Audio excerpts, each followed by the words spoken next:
Salut les gens, c'est Coleman. Ça fait un sacré moment que je vous avais pas parlé, bientôt 2 ans, et pourtant encore aujourd'hui je reçois régulièrement des messages ou des mails qui demandent de mes nouvelles. Certains me demandent de revenir sur internet, d'autres se demandent carrément si je suis mort, et je vais pas vous mentir, ça faisait un moment que j'hésitais à faire une mise au point à propos de tout ça. D'un côté, ma vie est plutôt paisible depuis un moment, personne me calcule à part mes fans les plus dévoués.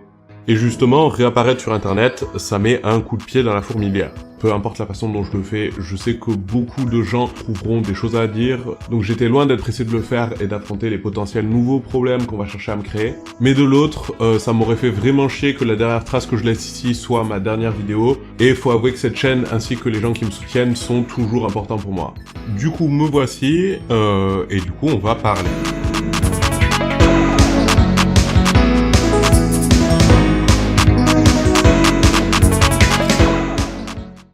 Je vais commencer en étant transparent et vous parler de tout ce qu'il y a de nouveau dans l'affaire entre moi et mes ex. Bon déjà, je tiens à dire que j'ai rien à ajouter par rapport à ma dernière vidéo. J'ai raconté ma version des faits de A à Z et je maintiens que la quasi-totalité des choses qu'on me reproche sont soit de purs mensonges, soit de grosses déformations de la réalité, soit des trucs qui auraient même pas dû devenir publics. Quand j'ai commencé cette vidéo, j'avais déjà fait face à la justice uniquement pour la première affaire en 2022, et là, bim, fin octobre, j'ai reçu la deuxième 2 ans après, donc ce dont on va parler sort tout chaud du four, et ce dont on va parler, y a pas grand chose à dire, aucune des deux plaintes n'a abouti. Comme vous vous en doutez, du coup, je suis accusé de viol, et lorsque t'es accusé de ça, ce qui est un crime, on te met immédiatement en garde à vue avant même de te poser des questions. On a fouillé mon téléphone, failli faire une analyse psychiatrique, on m'a forcé à reparler en détail des pires moments de ma vie pendant des heures, et malgré tout ça, pas un seul détail suspect de trouver, pas une contradiction de ma part, pas non plus de nouvelles preuves de la part des plaignantes. Après voilà, je dis pas que le fait que la justice ne me condamne pas veut dire que je suis innocent. Il y a effectivement plein de personnes dont on a des preuves de leurs mauvaises actions, et qui malgré tout ne sont pas condamnées. Mais y a concrètement rien que je peux faire de mieux. J'ai même pas la volonté de changer l'avis des gens sur moi. Le problème, c'est que je sais que tant que ces gens auront cet avis, je serai jamais vraiment en paix. Je serai toujours en danger d'une certaine manière, en danger qu'on essaie de briser mes nouvelles relations, d'éloigner les gens autour de moi, de ruiner les carrières que j'aurais construites dans les nouveaux domaines que j'explorerai. Disparaître d'internet n'est pas une solution, c'est juste quelque chose qui retarde l'inévitable. Donc la seule chose qui me reste à faire, c'est d'avancer dans ma vie et d'envoyer chier tous ceux qui chercheront à me casser les couilles. Limite se cacher, c'est à mon détriment, vu que lorsque tu ne dis rien, les gens se permettent de dire tout sur ta gueule. J'ai vu des gens raconter que je serais en prison, que je serais devenu un tweetos ou un youtubeur connu sous un double compte, alors que vraiment, après les accusations, je suis juste allé voir un psy en fait, et j'ai fait ma vie en dehors d'internet. Il y a vraiment trop de gens qui fantasment sur ce genre d'histoire, qui croient connaître la vérité et derrière créer des mensonges pour alimenter artificiellement le drama sans se rendre compte des potentielles conséquences que ça peut avoir. La seule chose que je vais dire, et qui pour le coup aura pour but d'être controversé et de créer un peu de drama, c'est que j'ai par contre trouvé ça extrêmement étrange que les principaux accusateurs aient décidé, je crois, 1 à 2 semaines après les accusations, de poster des concours rémunérés par des marques, qu'une prétendue victime ait mis fin à 8 années d'anonymat en faisant un face reveal sur Twitch juste après. Personnellement, j'ai cru comprendre que c'était un événement relativement traumatique des deux côtés, donc c'est assez curieux que ce soit ce moment précis que les gens qui m'accusent aient choisi de grind les réseaux et faire un max de trucs qui rapportent de l'argent en peu de temps. Mais écoutez, the grind never stops, c'est apparemment pas si grave de monétiser ce genre de sujet à ce que je vois, et je vais juste prendre quelques notes pour la suite.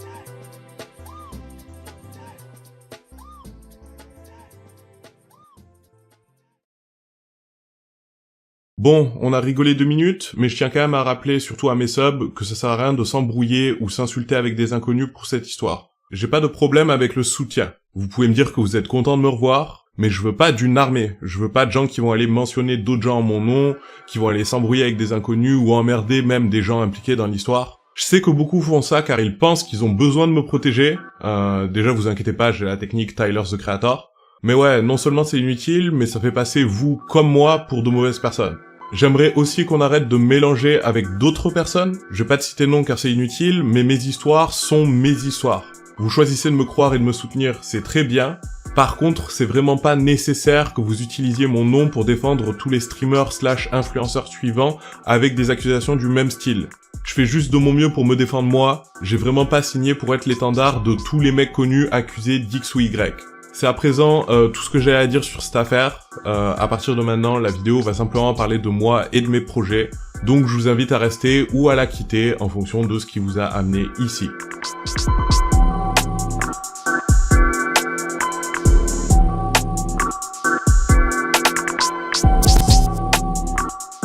Il y a eu beaucoup de changements dans ma vie ces 2 dernières années.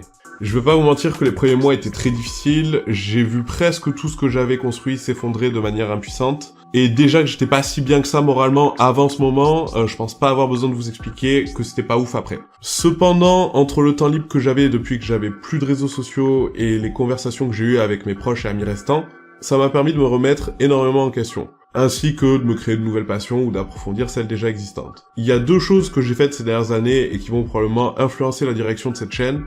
Déjà, numéro 1, j'ai enfin appris à faire de la musique. Ceux qui suivent cette chaîne savent que j'accorde une très grande attention aux musiques que j'utilise dans mes vidéos, et j'ai aussi toujours voulu produire. Pour moi, la production, c'est un peu comme du montage audio, et vous savez à quel point je kiffe le montage vidéo. Au final, en février dernier, j'ai décidé d'installer FL Studio. C'était effectivement rude au début de faire des trucs potables, mais au bout de quelques mois d'apprentissage, ça a commencé à rentrer, et maintenant je suis plutôt fier de ce que j'arrive à faire. Bon, je suis pas non plus un putain d'expert, il y a pas mal de trucs que j'ai du mal à faire, notamment le mixing. Fuck le mixing. Mais rien que le fait que dans cette vidéo, toutes les musiques que vous entendiez viennent de moi, c'est déjà une grande fierté. Ensuite, le deuxième grand changement, c'est que je me suis remis au sport. Quand on regarde mes vidéos IRL année après année, on peut vraiment me voir prendre du poids de manière chronologique. Et la raison pour cela est simple, j'ai toujours eu des habitudes alimentaires catastrophiques. J'étais un enfant gourmand qui adorait le sucre, le gras, la viande, sauf que jusqu'à mes 14 ans, j'étais aussi assez sportif. Je fais du basket jusqu'à 14 ans, auparavant je faisais en plus beaucoup d'autres sports comme vélo, roller, j'étais inscrit à l'AS tous les ans. Sauf que lorsque j'ai tout arrêté au milieu de l'adolescence et que derrière j'ai commencé à me faire mon propre argent, bosser depuis chez moi et découvrir Uber Eats, j'ai dû passer d'environ 1m80 pour 70 kg à 14 ans à 2 mètres pour 148 quand j'en avais 20. Et le problème quand t'as toujours été habitué à vivre faim, c'est que tu t'y prends très mal quand il s'agit de faire du sport une fois gros. J'ai voulu plusieurs fois maigrir et j'ai à chaque fois abandonné, soit par manque de discipline, soit littéralement en me blessant. Une fois je me suis bousillé les genoux simplement en voulant changer de rythme au basket, et depuis ce jour-là, j'ai toujours eu extrêmement mal à chaque fois que je courais. Au final, le 30 juin 2022, jour de mes 21 ans, j'ai pris un abonnement à la salle. J'ai aussi changé mes habitudes alimentaires, je me suis forcé à y aller régulièrement et à me donner à fond.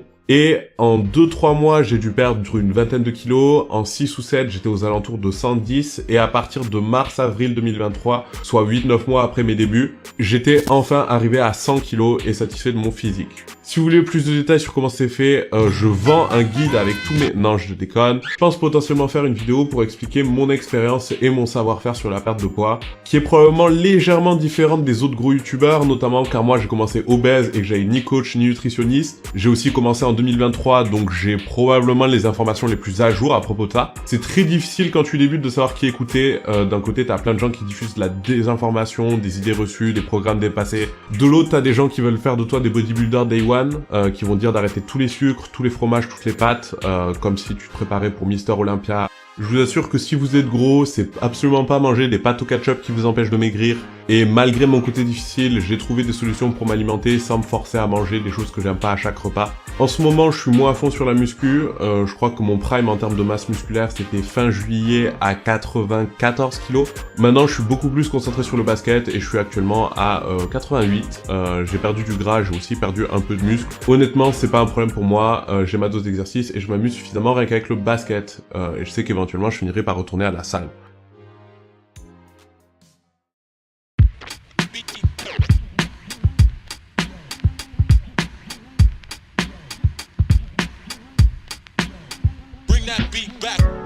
Sinon, du point de vue personnel, ça va bien, mieux que depuis plusieurs années. J'étais quelqu'un qui avait tendance à tout intérioriser au point d'en souffrir et perdre toute forme de motivation. C'est notamment pour ça qu'il y avait de longues périodes sans vidéo ni live parfois. Internet était à la base mon échappatoire à la réalité, et quand c'est devenu mon travail et ma réalité, j'ai commencé à avoir tout un tas de blocages qui m'empêchaient de produire quoi que ce soit. J'arrivais pas à faire des choses qui me plaisaient, et vu que je suis quelqu'un d'exigeant, je choisissais toujours de rien poster plutôt que de poster quelque chose qui me plaît pas. Maintenant, j'ai un style de vie plus équilibré, j'ai une bien meilleure discipline, un meilleur mental. Je vais pas non plus étaler toute ma vie, mais tout ce que vous avez à savoir, c'est qu'elle a repris normalement. J'ai de nouveaux amis, de nouvelles relations qui se passent mieux que les précédentes, une routine de vie saine, et des plans pour la suite, notamment des plans en dehors d'internet. Et du coup, en parlant d'internet, je suppose que pas mal d'entre vous se posent des questions sur est-ce que je compte reprendre les vidéos, est-ce que je compte reprendre les lives, mon compte Twitter, etc.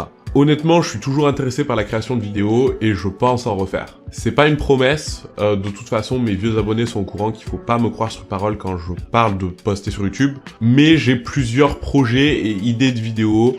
Si j'en ai le temps et l'envie, je les réaliserai, et si c'est pas le cas, tant pis. Vous trouverez sûrement quelqu'un d'autre à regarder. Si jamais ça arrive, je pense que la plupart de mes vidéos vont reprendre le format de ma vidéo sur Dream. C'était un exposé, mais au cas où vous l'auriez pas remarqué, j'expliquais énormément les choses et il y avait beaucoup moins l'agressivité de mes exposés habituels. Je testais cette recette pour voir si j'étais capable de rendre Minecraft intéressant pour des gens qui n'ont pas forcément d'intérêt pour le jeu.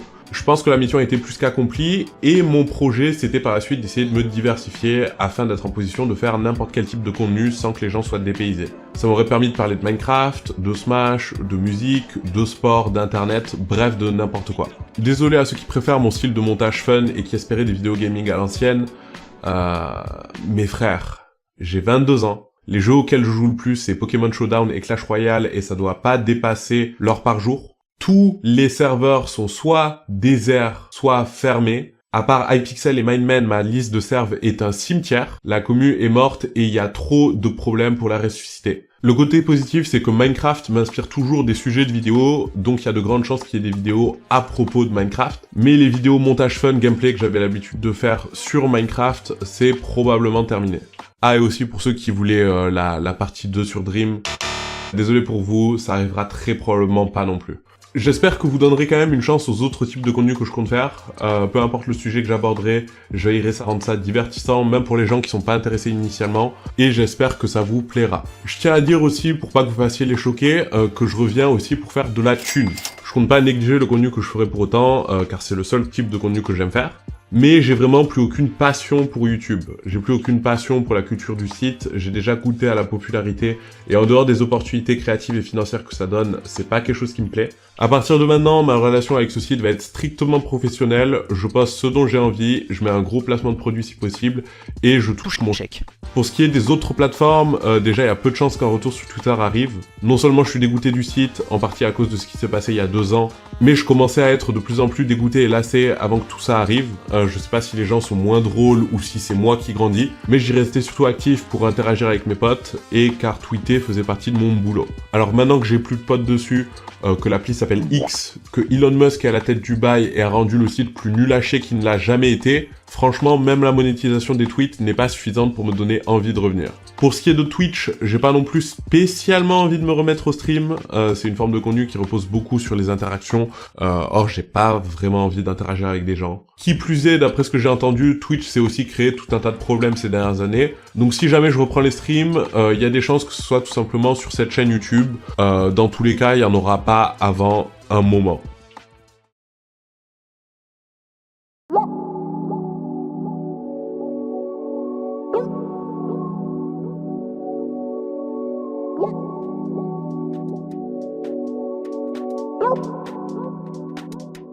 Enfin, cette longue période seule m'a permis, comme je l'ai déjà dit, de faire un gros point sur moi-même. Pendant très longtemps, j'ai vu YouTube comme une jungle sans réelles règles, et j'avais très peu de pitié envers les gens que j'appréciais pas forcément. Comme les tricheurs, comme les youtubeurs plus connus que je trouvais cringe, les forceurs de putaclic, ce genre de choses. Je baignais dans la commu PvP Minecraft française bien tryhard, bien gosse client, bien vérif, bien DDoS docs pour des histoires de matchs de team, probablement l'un des endroits les plus cancers de l'histoire, donc j'étais beaucoup moins sensible à la toxicité que la plupart des gens. Juste après, j'ai débarqué sur Twitter en genre 2015-2016. Encore une fois, l'un des endroits les plus toxiques de l'internet français. Je me suis aussi pas vu comme un influenceur jusqu'à très longtemps, même quand j'avais des dizaines de milliers d'abonnés, je voyais juste ça comme un hobby que je prenais pas tant que ça au sérieux. Et du coup, il y a beaucoup de choses que je pensais acceptables de faire et dire, et que je réalise désormais le sont pas vraiment. Parler de ça avec McFly et Carlito et commencer les live Twitch en 2021 m'ont fait réaliser beaucoup de choses. notamment mon influence et l'impact de mes propos. Et enfin, subir pour la première fois un vrai cyberharcèlement puissant, car bon, j'ai déjà énervé beaucoup de gens à la fois, mais jusqu'ici j'étais en général plus vocal qu'eux, et ben ça a clairement fini de m'ouvrir les yeux. Je pense d'ailleurs qu'une partie de la haine que j'ai reçue est en réponse directe à la négativité que j'ai propagée pendant des années, et donc j'avais décidé que le jour où je me réexprimerai sur internet, j'en profiterai pour m'excuser de tout le mal que j'ai fait. Alors attention, je suis pas en train de cracher sur tout ce que j'ai fait. Je regrette d'ailleurs quasiment aucune vidéo qui est toujours publique sur cette chaîne. Je veux simplement dire que si c'était à refaire, je m'y prendrais différemment. J'ai toujours eu de bonnes intentions, sur cette chaîne j'ai jamais attaqué quelqu'un sans raison, mais j'avais effectivement une sale tendance à m'acharner sur les gens qui étaient lancés en embrouille avec moi, surtout sur Twitter. Je me permettais des choses déplacées et je les justifiais soit en soulignant les actions et propos des personnes que j'attaquais, soit en me couvrant avec l'humour.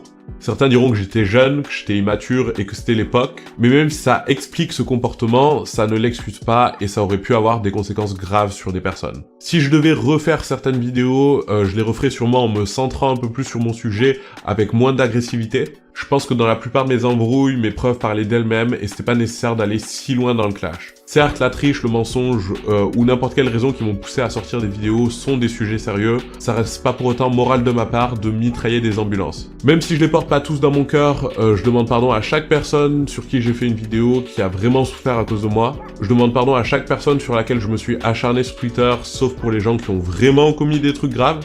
Je m'excuse pour tous les tweets, toutes les vannes horribles, et même s'il y en a eu très peu, je pense que j'ai pas été 100% irréprochable au niveau racisme, homophobie et misogynie à certains moments. La quasi-totalité des tweets ont probablement dû sauter depuis, ce qui fait que pendant des années, quasiment personne n'a attrapé ma veste vis-à-vis de ça. Mais c'est pas grave, je tiens quand même à en parler et m'en excuser.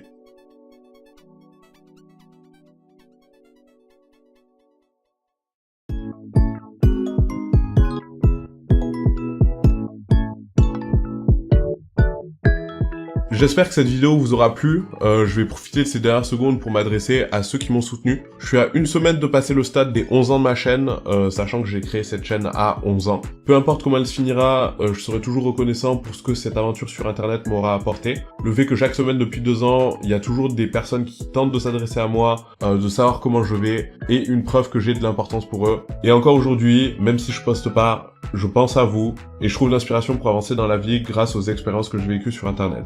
Sur ce, c'était Coleman, et je vous laisse.